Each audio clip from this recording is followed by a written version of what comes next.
Committee Rule 13 and House Rule 11, Clause 2. Further proceedings on the amendment are postponed. We move to consideration of amendment number 20, Fitzgerald 2V1. For what purpose does the gentleman from Wisconsin seek recognition?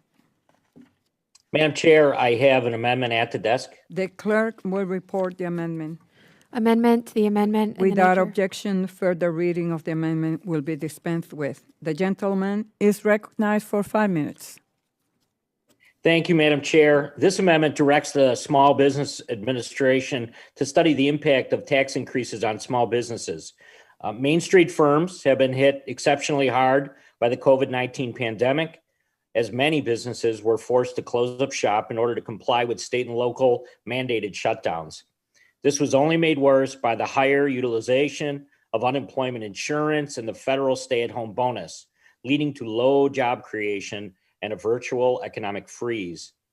When it felt like things couldn't get any worse, the Biden administration came in earlier this year and called for a disastrous multi-trillion-dollar spending bill to be written by Senator Bernie Sanders, with the supposed intent of creating jobs and revitalizing Main Street businesses.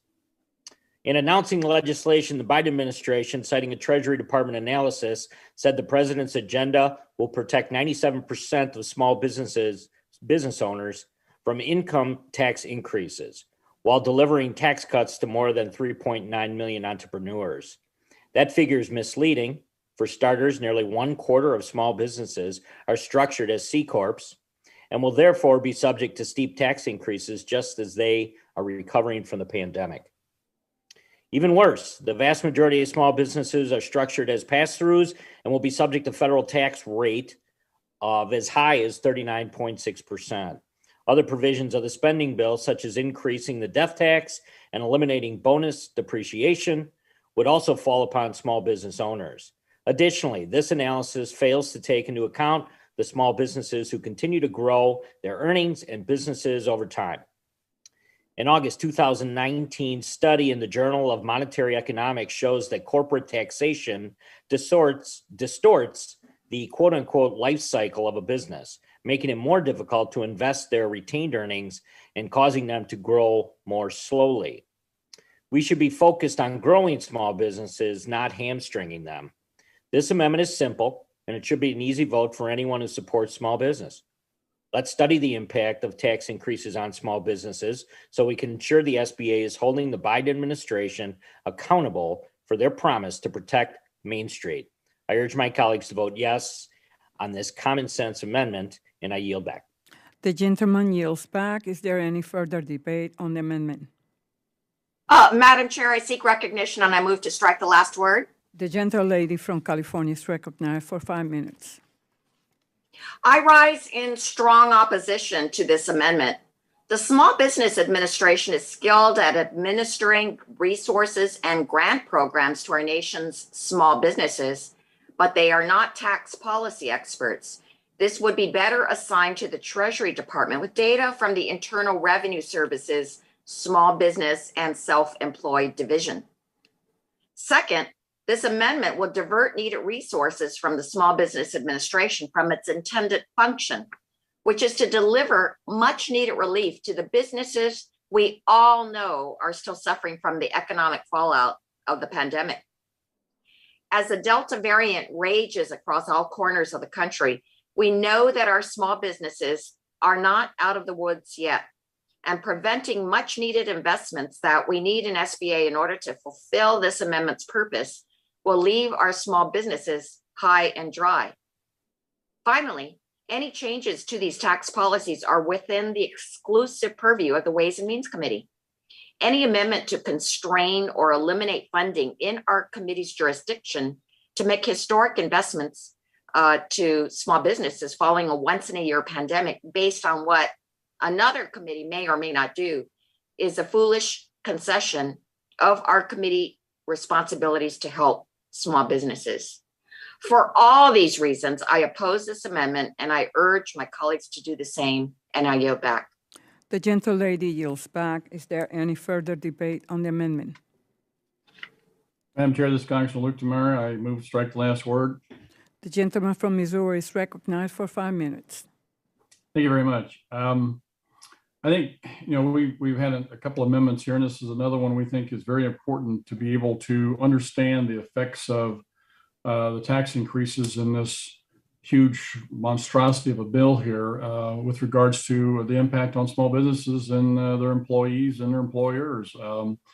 This only makes common sense for the previous gentlelady from California to make the comment that we're taking money away from the programs. If we don't do it right, the programs aren't going to be effective. You've got to structure these things correctly. When you know the impact of the tax bills here, yes, we're not the committee of jurisdiction with regards to the tax law itself, but we need to know the impact on that so we can understand how these rules and how these tax laws or the changes in them are going to affect the businesses that we have the purview over. And then we can go to the Ways and Means people and say, hey, look, this is a really bad deal because it's going to cause this kind of effect, or it's a really good deal because it's going to have this kind of effect. If we don't know that, we can't be doing our job. And I think our job is to provide the oversight. It's very, very important that we understand that. And I think it's very important that we get to understand the effects of these tax increases. Back in prior to the pandemic, we understood and saw that the reducing of taxes and allowing the businesses and the individuals to keep those dollars and invest in themselves was key to the recovery we had and to the tremendous growth that we had in the economy. This is going the opposite direction. We anticipated having the opposite effect. It's going to devastate small businesses and our economy. And it's foolish to go forward without knowing for sure with the proper amount of studies and CBO scoring and all the other think tanks out there understanding and giving us information to understand the effects on small business and our economy as a whole. I certainly appreciate the gentleman's amendment, urge its adoption, and with that, I yield back. The gentleman yields back. Is there any further debate on the amendment?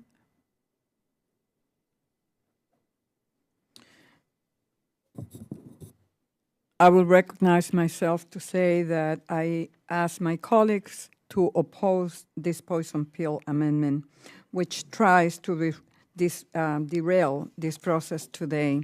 The question is on the amendment by the gentleman from Wisconsin. I ask all members attending virtually to please unmute yourself for the vote. All those in favor, say aye. Aye. Aye. Aye. All opposed, say no. No. No. In the opinion of the chair, the noes have it. The amendment is not agreed to. Madam Chair? Yes. Can I request the yeas and nays on that, Madam Chair? The gentleman has requested a recorded vote. A roll call is ordered pursuant to Committee Rule 13 and House Rule 11, Clause 2. Further proceedings on the amendment are postponed. Now we move to consideration of amendment number 9, Tenny 1V1. For what purpose does the gentlelady from New York seek recognition? Madam Chair, I have an amendment at the desk. The clerk will report the amendment. Amendment to the amendment in the Without nature of objection, further reading of the amendment will be dispensed with.